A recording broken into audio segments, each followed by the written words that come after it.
Here's something that some of you don't even talk about. It is not often talked about. And not only that, some people have never heard of it. Have you heard of radical candor? I'm Dr. Patton. Let's get at it. So, what is radical candor? It is the ability to genuinely care for your team while at the same time challenge them directly when their performance is not meeting that mark. That sounds like a tough task, don't it?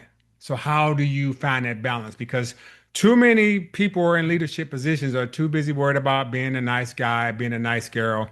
They don't want to hurt nobody's feelings. But with radical candor, you must be supportive and be brutally honest at the same time.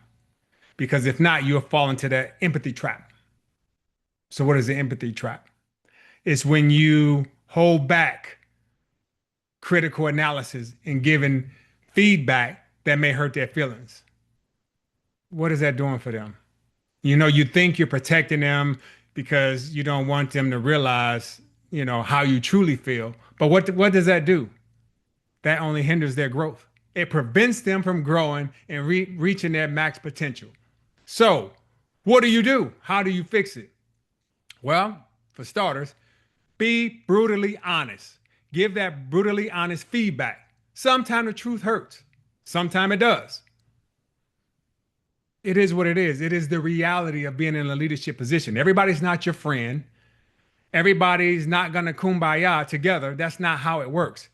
Your job is to train, develop, mentor your team to make leaders of the future. That is your job. That is your role. So give brutally honest feedback. However, with that, you don't have to be mean about it. You can be subtle. You can have a nice approach. You don't have to be overly aggressive and things of that nature. But how do you frame your feedback? That is something you need to determine.